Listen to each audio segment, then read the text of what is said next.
Oh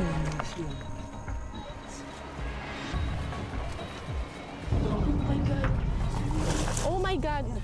Ayan na siya! Ay! Ay, ang laki! Ang laki! Shoot na! Ay, naku, baka mangagat! Huli na. Huli na? Ay! Huli na yan. Natatandaan ko pa ang pakiramdam ng una kong makaharap sa isang mabangis na buhaya. Dali mo yan, Dolo. Ha? Oh, hindi ba yun lalapit? Ah! Natatandaan ko pa ang magkahalong takot at papamangha sa nilalang na ito. Okay. Ito ang nagdala sa akin para libutin ang iba't ibang probinsya. Palawan, Isabela, Davao, at Agusan sa paghahanap sa mailap at mabangis na buwaya. Pero ano nga ba ang kilos at gawin ng isang buwaya? Totoo nga bang halimaw ang mga ito at kalaban ng tao? O tulad lang ng ibang nilalang sa mundo na natatakot, nasasaktan at naghahanap lang ng tahimik at payapang tahanan?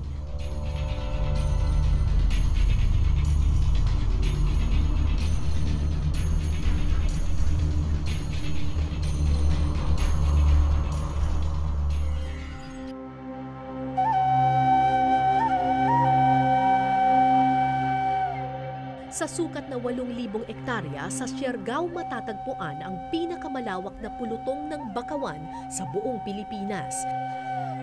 Dito rin naninirahan ang uri ng buwaya na sinasabing pinakamalaki sa mundo, ang Crocodylus porosus o saltwater crocodile. Mailap at bihirang magpakita ang mga buwaya ng Siargao. Pero noong 2016, natagpuan ng mga mangingisda ang isang patay na buwaya sa Bakawan. Ang haba nito, 14 feet o 14 na talampakan. Saan niyo po nakita yung buwaya dito?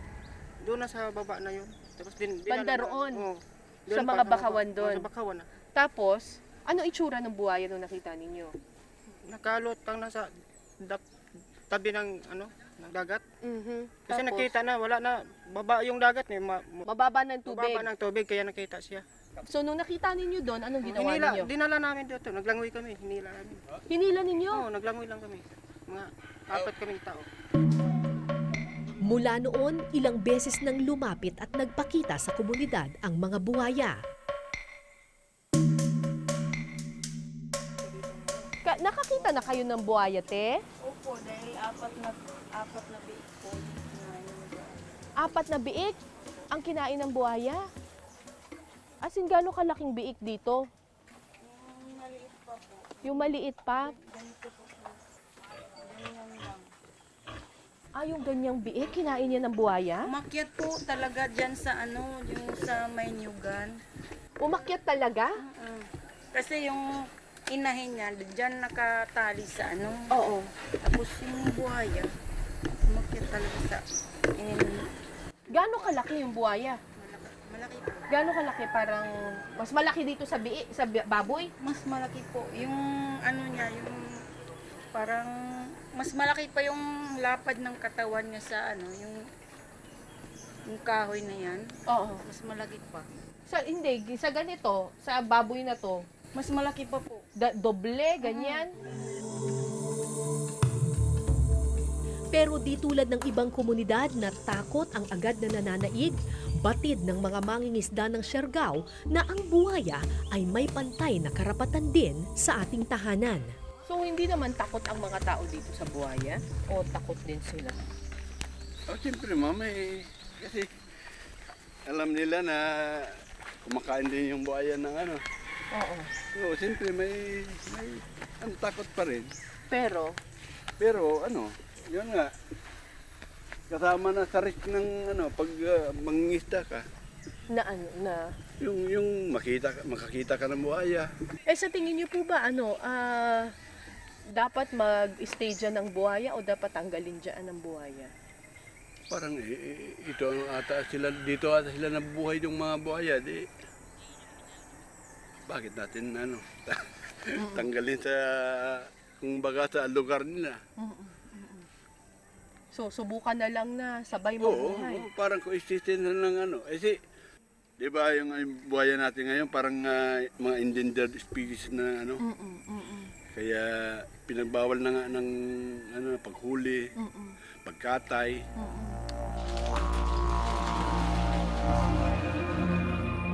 May dalawang uri ng buwaya na matatagpuan sa Pilipinas. Ang Crocodylus porosus o saltwater crocodile na siyang pinakamalaki sa buong mundo at ang Crocodylus mindorensis o Philippine crocodile. Sa buong mundo, tanging sa Pilipinas lamang matatagpuan ang Crocodylus mindorensis.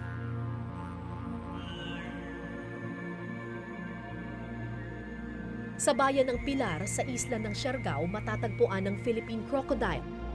Pero para makita mo ang mga buhayang ito, kailangan sa kadiliman ng gabi isagawa ang iyong paghahanap.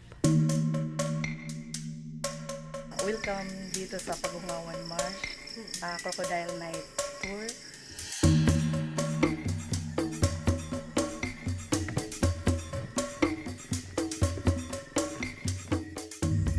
Bangkang disagwan ang gamit namin nung gabing iyon.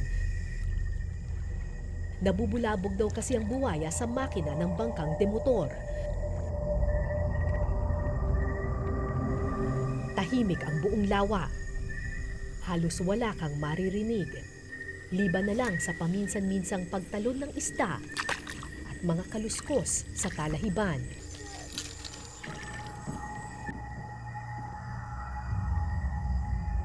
Malalim ang gabi, tanging sinag ng buwan at ilaw mula sa aming mga flashlight ang makikita. Yun.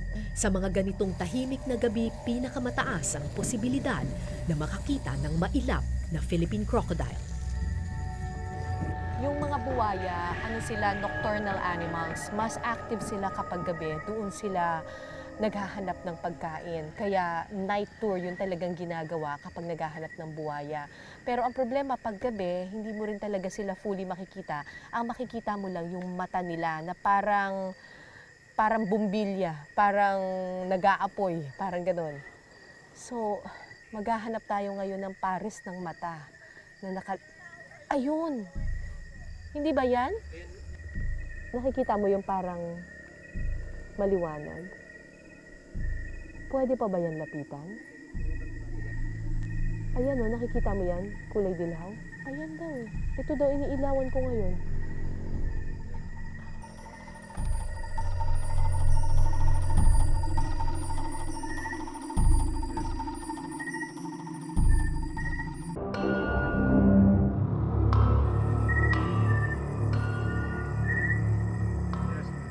Dahil mata lang ng buwaya ang nakalitaw sa tubig, mahirap matansya kung gaano kalaki ang Crocodylus mindorensis na aming nakita. Pero isang bagay ang kapansin-pansin, tila hindi agresibo ang buwaya kahit sa malapitan. Kusa pa nga itong umalis nang masyado na kaming malapit.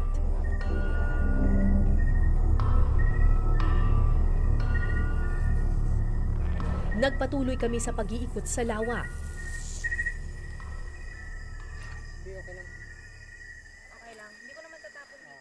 At maya-maya pa, may nakita na naman kaming isa pang buwaya. Mas maliit ito kumpara sa una naming nakita.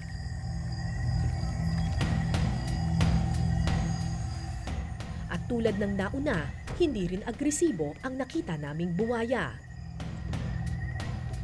Ito ang dahilan kung bakit hindi takot sa mga buwayang ito ang mga mangingisda sa bahaging ito ng Siargao. Yung Crocodylus mindorensis kasi, or yung Philippine crocodile, isa siya doon sa mga species ng crocodile na maliliit talaga. Hindi sila katulad ng saltwater crocodile, yung porosus, na yung napapanood natin sa TV or sa mga pelikula na talagang kumakain ng tao or talagang malalaki.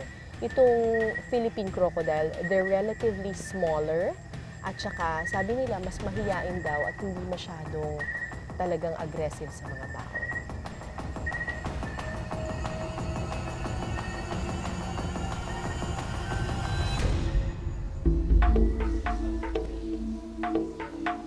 sa mga siyentipiko, bagamat may kakayahang mangagat at makapatay ng tao ang mga buwaya, hindi likas sa kanila ang kumain ng tao. At karaniwan, isang beses sa isang araw lang sila kumakain. Kapag busog na, hindi na sila mga-atake. Liban na lang kung sila'y natakot o nasaktan. Hindi nila talaga alam kung tao ba yan o anong klaseng prey ang nasa harapan nila. Since gumagalaw ka, nandiyan ka, available ka sa kanila, pwede ka nilang makuha as food. Oo. Diba? Pero kung hindi rin sila gutom, hindi ka rin siguro Hindi rin. aanuhin, kakainin. Lalampasan ka na nila. Wala Lalampasan ka lang. May dalawang klase ng buwaya na makikita sa Pilipinas. Ayon sa mga crocodile expert, di gaya ng porosus na lumalaki ng hanggang 20 talampakan tulad ni Lolong, ang Philippine crocodile ay lumalaki lamang ng 5 hanggang 9 na talampakan. So, merong dalawang klase ng crocodiles dito sa Pilipinas. Itong hawak ko, ito yung Crocodylus porosus, saltwater crocodile. Tama ba? Saltwater crocodile. Tapos itong isa, Ito yung Philippine crocodile Philippine natin. crocodile. Sa ngayon, parang mukhang magkasing laki lang sila.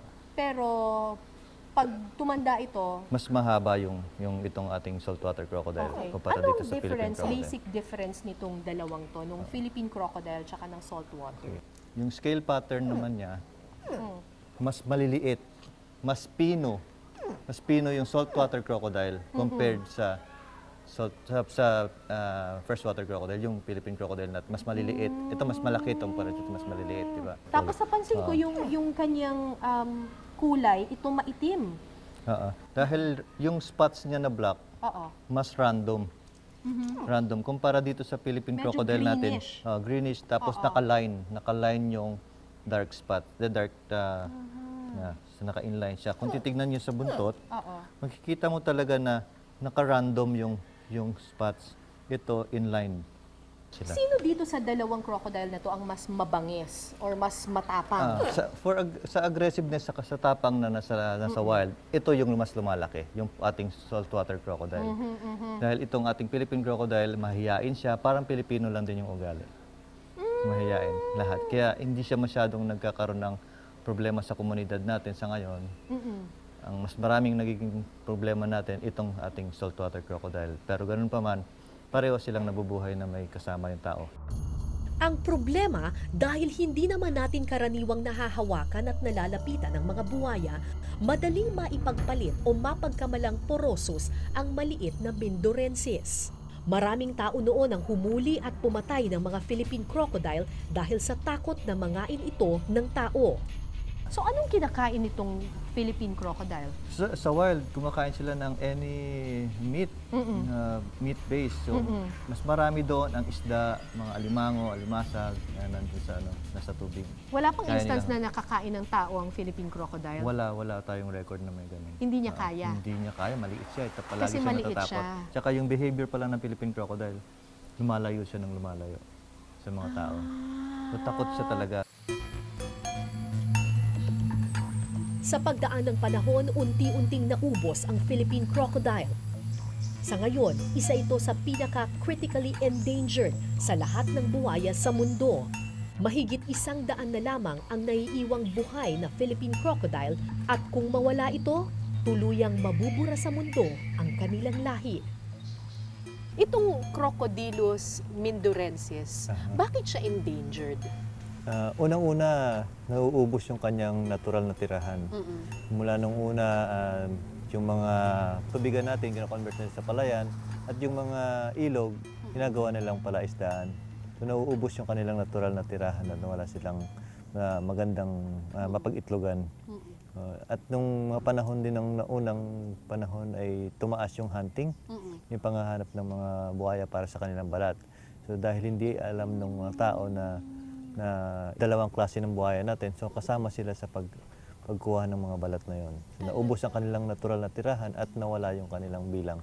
So while bumaba yung bilang nila. So ngayon, gaano karami na lang ang Philippine crocodile? Ngayon meron na lang tayong mga bilang na 93 hanggang 137 individuals, matured individuals in the wild. So, yung mga malalaki na may kakayahan ng mga anak pa. Magkaroon pa ng itlog. At kapag naubos siya dito sa Pilipinas, Wala na tayong makikita pang Philippine crocodile sa sunod na mga panahon. pwede Wala. siyang ma-extinct. Oo, extinct in the wild yung tinatawag natin doon. So, lalaki pa to sa incubator? Para mailigtas ang mga Philippine crocodile, naglunsad ang gobyerno ng programa para paramihin sila. Katuwang ang mga sayantipiko at negosyante, nagtayo ng mga breeding at hatching facilities para paramihin ang mga buwaya.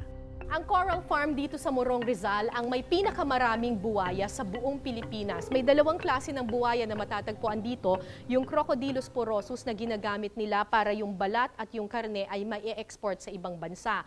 At yung Crocodylus mindorensis or Philippine crocodile na endangered na. Pinaparami nila ito sa pag-asa na balang araw, marerelease nila ito into the wild. Pero meron kayang tatanggap sa kanila?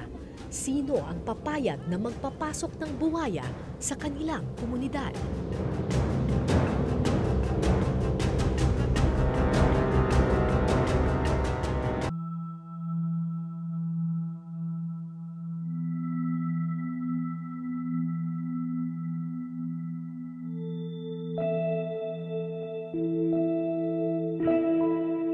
Singpayapa ng tubig ang buhay ng mga taga-barangay Haboy sa isla ng Siargao.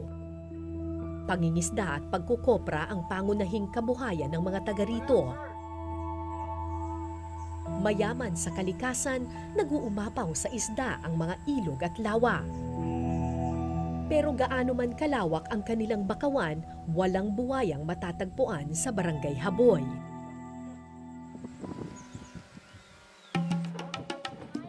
Pero nagbago ang lahat ng ito noong 2013 nang mapili ng Department of Environment and Natural Resources o DNR at ng grupo ng mga sayantipiko ang Barangay Haboy bilang bagong tahanan ng Crocodylus mindorensis o Philippine crocodile.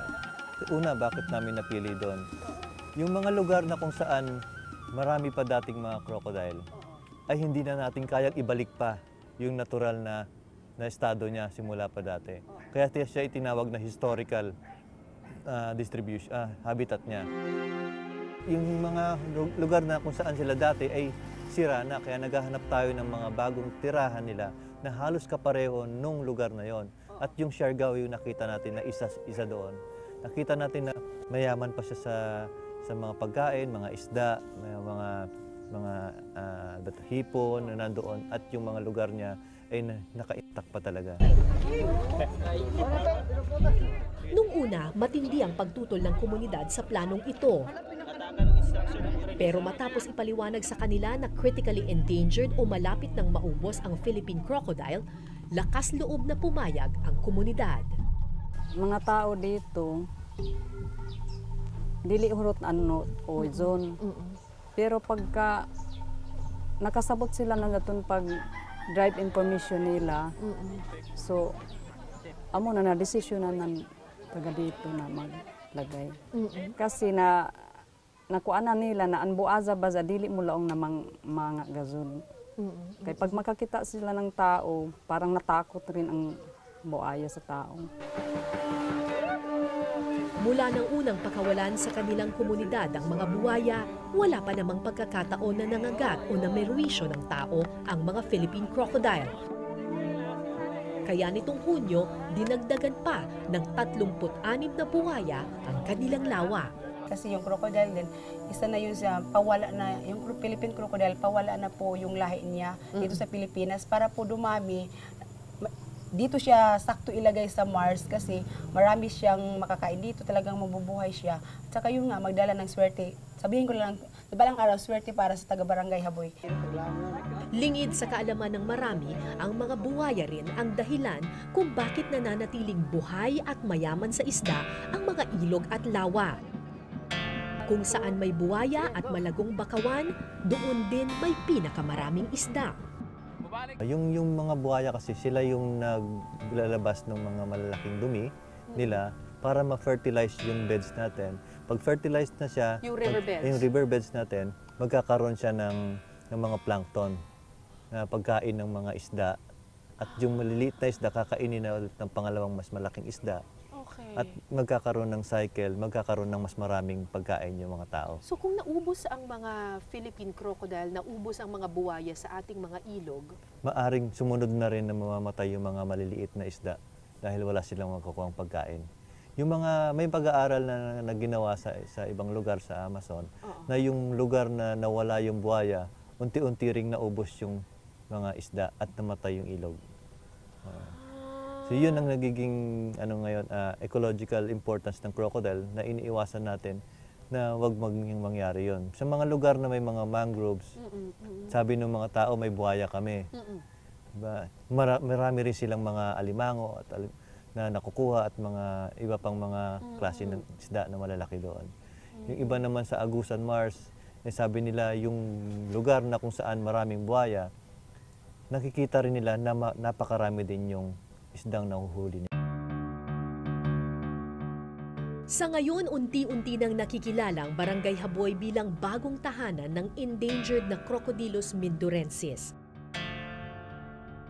Unti-unti na rin natututunan ng mga taga rito na posible palang mabuhay sa iisang mundo ang buhaya at ang tao. Hindi magkatunggali, bagkos magkatuwang sa pagpapayaman ng kalikasan.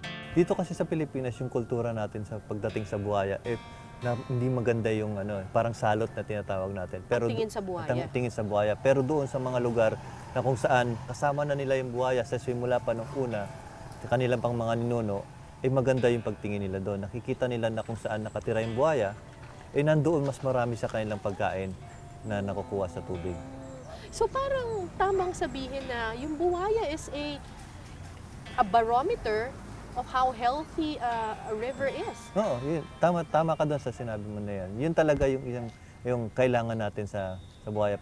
Sabihin natin na pag may buhaya, maganda pa yung lugar mo at makakapag-produce ka pa na mas marami pang isda at mga alimango.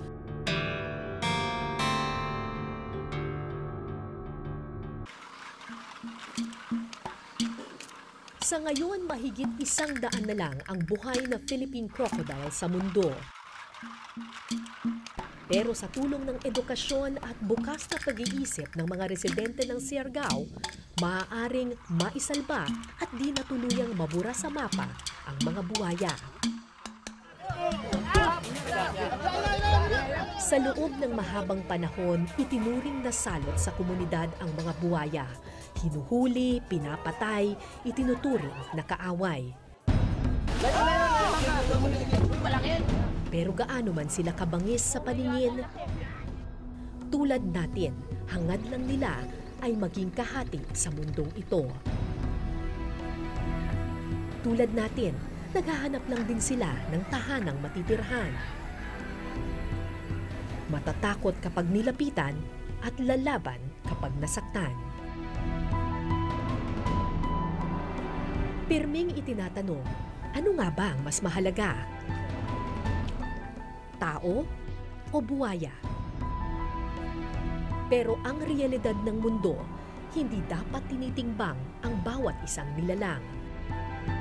Dahil hayop man o tao, parehong importante sa balanse ng mundo. Ako po si Cara David at ito po ang Eyewitness.